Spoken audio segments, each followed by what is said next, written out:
We move to a strange small town. The sheriff walks down the street, waving a bell. For local residents, the ringing of the bell is a signal that it is time to return home. There are strange painted stones hanging on the walls of the houses. A girl named Megan does not want to go home, but her mother is forced to upset her daughter and forces her to go inside. When the sheriff finishes his rounds, he once again makes sure that everyone has gone home and returns to the police station. The sign next to the door says 96 nights without incident. In one of the bars, the father of a little girl is too drunk to go home. The bartender understands that he will have to spend the night here. Megan's mother is worried about her father who has not returned and sends the girl upstairs to bed. Megan is in her bedroom, getting ready for bed, and at some point, they hear the voice of an old woman. She introduces herself as the girl's grandmother and asks her to come to the window. Grandma says that she really missed you and asks you to open the window so she can come in. The mother goes upstairs and tells her daughter to move away from the window. But it is too late. Megan lets the old woman into the house.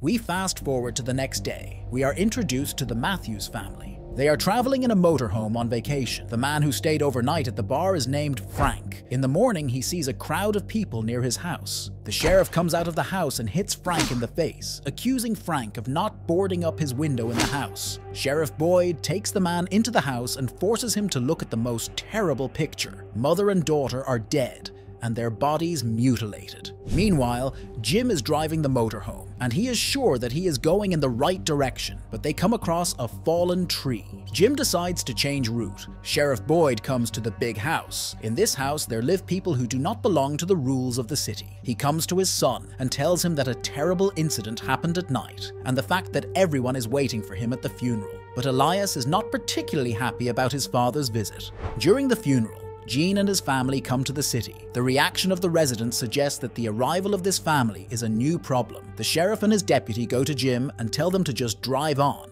and then they can get on the highway. But it was a lie. Having traveled another part of the way, the family comes to the city again. Tabitha is sure that they just passed a turn, but there is no turn, and they come to this city again and again. Jim turns around and drives in the opposite direction, and on the road they almost get into an accident. The mobile home ends up in a ravine. Tabitha loses consciousness, and the boy Ethan's leg is pierced through. Jim tries to get out, but he is pinned tightly by a tree. There were two men in the other car. One of them goes along the road to look for help. He comes across two cops who are placing spikes on the road so that the mobile home will be forced to stop. The man talks about the accident and is taken to the local hospital. The second man in the car appears to be under the influence of drugs. Sheriff Boyd goes straight to the mobile home. He manages to get Tabitha and Julie out, but the boy cannot be moved. The doctor says they won't make it before sunset, so Boyd decides to stay in the car. He expresses uncertainty about whether the talisman will protect them. Dr. Christie stays with them. The new family does not yet understand what is happening, and Boyd is trying to convince them that it is impossible to squeeze out in the forest after sunset. Somehow, he manages to convince the women to go to the city and Jim to stay with them in the van. Meanwhile, a strange girl comes to the ward of a man who is driving in a car. She starts a conversation with him and suddenly opens his throat. The sheriff hangs up the talisman, and Jim begins to think that he has become involved with some sectarians. The rest go to the city, but end up on the spikes that they themselves laid on the road. As a result, there is almost no time left, and they decide to run to a common house, which is a little closer than the city. The boy begins to have a seizure, and Boyd notices that uninvited guests are approaching their shelter in the car. Jim thinks that someone has returned to help them, but the sheriff says that these are not people, and under no circumstances should they be allowed in. He explains that they're not people, but monsters who are trying their best to convince you to let them in, and then they kill everyone. Jim naturally finds this hard to believe, but he can't deny the fact that the people outside look very creepy. Meanwhile, the others come running to the house and strange humanoid creatures begin to slowly approach. The residents of the house do not want to let the newcomers in, but the head of this house lets everyone in. Her name is Donna, and she tries to explain what is happening. She says that everyone in this city was once in the same situation as the new family, and everyone behaves exactly the same on the first night. Meanwhile, in another room, a strange man named Victor approaches Julie. He talks to her as if he wants to make friends, but the girl thinks that he is dangerous. Victor takes the peaches and leaves. A girl named Fatima says that Victor is harmless and has been living here for a long time. She says that she'll be a guide for Julie and decides to show the house and explain what is happening. Donna tells Tabitha her story about how she came to this city and says that there were no talismans then. On the first night, she and her sister met one of the monsters on the road. He just stood and smiled and then tore the skin off her sister. At night in the hospital, the girl Sarah, who killed the man, leaves the door open. A woman working there notices this, but it is too late. They came. In the morning, the boy is rescued from the bus, and a young sheriff's deputy visits his sick father in the hospital and finds his mutilated body. It's a hard day for Sheriff Boyd. Today, the trial of Frank, who killed mother and daughter, will take place. Boyd comes to him and sees that the man is fully aware of his guilt, and he no longer cares about his fate. Boyd feels sorry for Frank. Meanwhile, in the common house, Jade wakes up after sleeping all night. He begins to panic because he was tied to the bed for the night. Donna begins to explain that it is impossible to leave the city because strange, smiling monsters that look like people come out to hunt at night. But Jade, of course, doesn't believe it and thinks that his friend decided to arrange an expensive quest for him, and Jade starts to walk through it. In the morning, Ethan lies in bed and looks out the window. He notices a boy dressed all in white, but after his mother approaches, the boy disappears. The mother of a sheriff's deputy works in the cafe. Despite the loss of her husband, the woman continues to work and help the townspeople. Sarah, the girl who left the hospital door open, also works in the same cafe. She is very close to this family and supports them. The priest explains to the newcomers that today they have to make a choice where they want to live,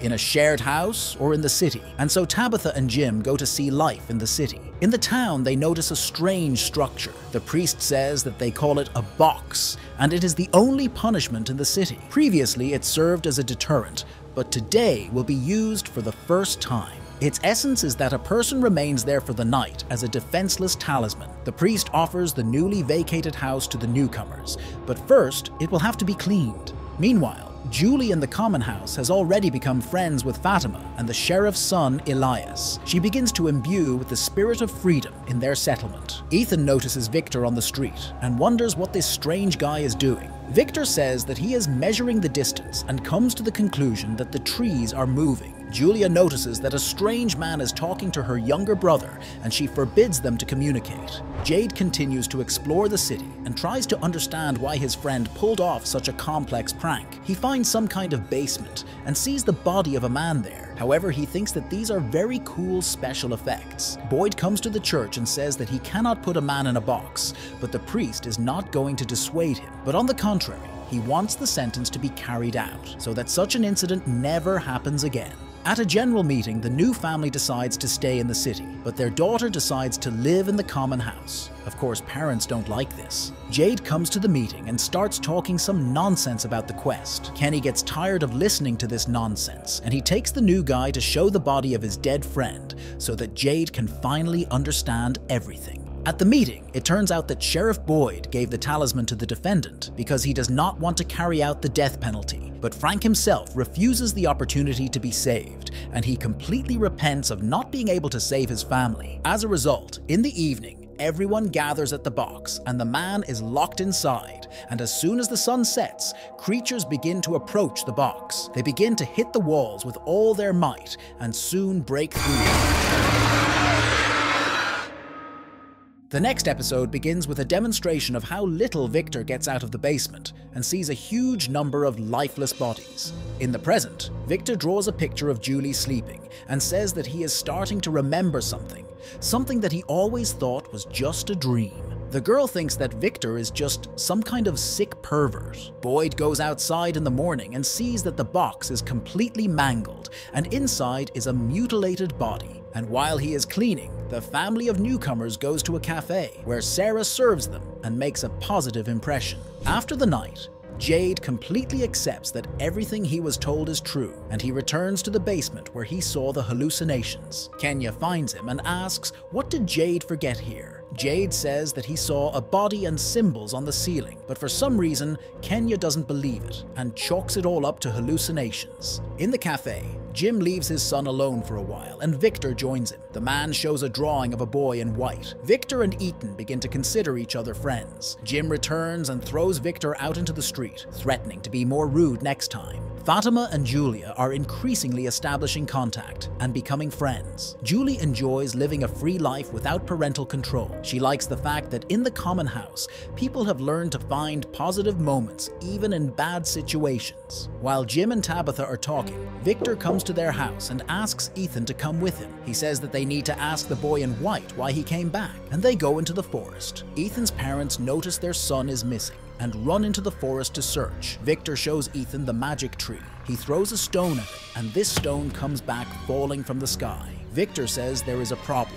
Once inside, you can find yourself anywhere, even inside a rock.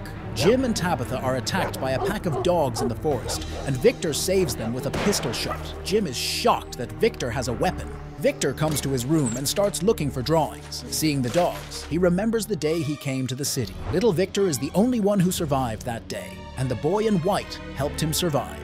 Jim tells the sheriff what happened and asks that Victor's gun be taken away. In the evening, in a cafe, Sarah becomes ill and begins to hear strange voices, and Victor begins to scare people from the common house. He digs several graves. Well, if you want to see a continuation, subscribe to the channel, write about it in the comments, and click on the bell to be the first to watch new videos.